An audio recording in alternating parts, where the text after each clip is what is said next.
quando a gente analisa algumas interpretações de Platão, sobretudo com base na República, essas interpretações elas conduzem a leitura para o seguinte: Platão seria uma espécie de proto-utopista, tá? O Platão teria oferecido à tradição do Ocidente a primeira utopia, e ele seria, digamos assim, a grande inspiração, inclusive da tradição igualitarista, que opera no campo da utopia.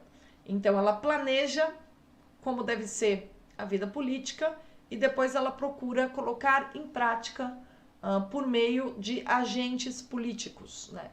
E nesse sentido, o Platão, eu já ouvi de muitos marxistas essa interpretação. O Platão seria, inclusive, a grande inspiração de toda a filosofia política moderna, que entende que cabe ao homem receber, olhar para o mundo e modelá-lo conforme a sua conveniência, tá? E o diálogo Críton, ele é maravilhoso porque, por isso que eu gosto da ordem canônica, logo de início ele já deixa muito claro para nós que não tem nada disso em Platão. E que Platão é justamente alguém preocupadíssimo em integrar as várias dimensões da ordem. A ordem política, a ordem cosmológica, a ordem do conhecimento. Platão está preocupado com as constantes. Nesse sentido, a grande preocupação do Platão no plano do pensamento político é o seguinte: há algo que o ser humano integra, uma ordem maior, sem sombra de dúvida. E o que é a política, senão a compreensão profunda de que a condição humana é marcada por essa tensão entre a particularidade e o eterno.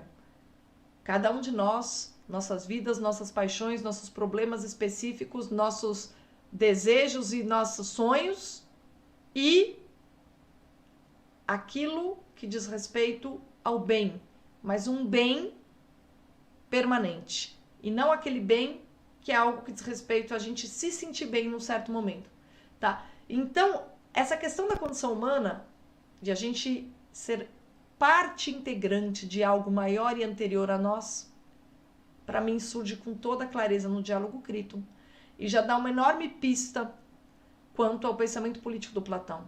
Platão não tem dúvida de que na esfera política o ser humano ele é sempre parte de algo. Por isso que ele entende que é importantíssimo que as pessoas compreendam a ordem do mundo, né, para não produzirem todo tipo de abuso, tá? Porque quanto maior o seu conhecimento da justiça, menor o risco de você vender a injustiça como ela fosse justiça. Ou seja, menor é o risco de você estabelecer como leis uma série de coisas absurdas, uma vez que as leis são a estrutura invisível da cidade. Não tem cidade sem lei. E cada cidadão, ele tem a garantia da sua existência precedida pela existência das leis e pela integridade das leis. Então o Sócrates, ele diz: você está me pedindo para... Veja, se eu fugir do cárcere, eu vou violar as leis. Simplesmente passar a perna nos pilares que mantêm a cidade assentada.